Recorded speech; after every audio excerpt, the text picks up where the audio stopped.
Good afternoon and welcome to the Sebree Church of Christ Midweek Lesson for November 15th, 2023. I wanted to talk to you a few minutes this afternoon about pledging allegiance to the wrong king. We have an example of that in the Bible. You don't want to trade God's best for lesser things. Now think about that. Don't trade God's best for lesser things. If you have your Bibles, turn them to John chapter 19, verses 13 through 16. John chapter 19, verses 13 through 16.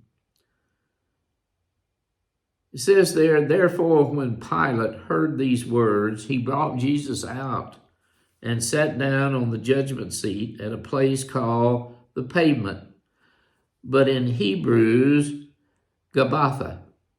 Now it was the day of preparation for the Passover.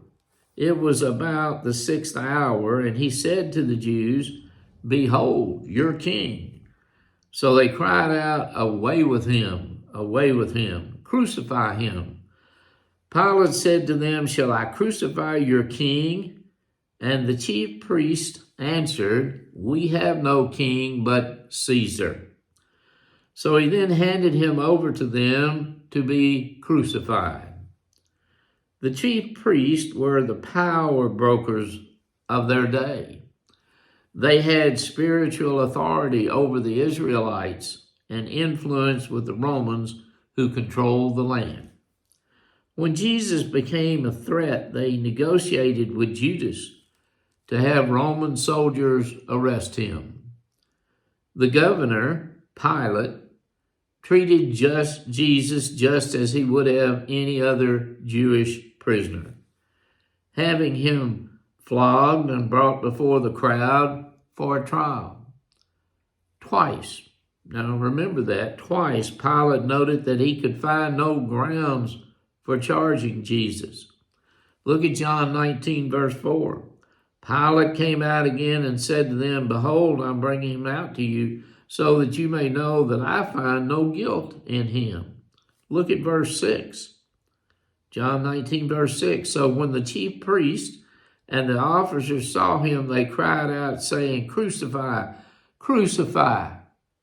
And Pilate said to them, 'Take him yourselves and crucify him, for I find no guilt in him.' Still, he gave in to the priest's demands, and he ordered his troops to crucify an obviously very innocent man. The priests underscored their disgust with Jesus by promising fidelity to Caesar. In that moment, brethren, they violated the first and second commandments in order to accomplish their goals. Exodus 20, verses 3 through 7, "You shall have no other gods before me. You shall not make for yourself an idol or any likeness of what is in heaven, above or on the earth, beneath or in the water, and under the earth. You shall not worship them or serve them, for I, the Lord your God, am a jealous God, visiting the iniquity of the fathers on the children, on the third and fourth generations of those who hate me, but showing loving kindness to thousands to those who love me and keep my commandments. You shall not take the name of the Lord your God in vain, for the Lord will not leave him unpunished who takes his name in vain." These men, now think about this, these men forgot their calling. And what they do? They pledged allegiance to the wrong king. They forgot their calling, and they pledged their allegiance to the wrong king. But it is important to remember this, rather than stand in judgment or declare them all irredeemable. Jesus headed to the cross to die for us, for you, for me, and for every person who condemned him that day. Don't, whatever you do, don't pledge allegiance to the wrong king. We have a very good example within the scriptures of what happens when you pledge allegiance to the wrong king. Just something to think about for the rest of the week. We greatly appreciate your tuning in to our messages and helping us to spread the gospel of Christ.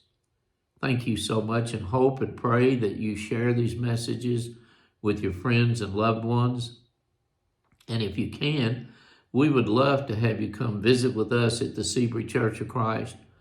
We have our Bible study every Sunday morning at 9:30 a.m.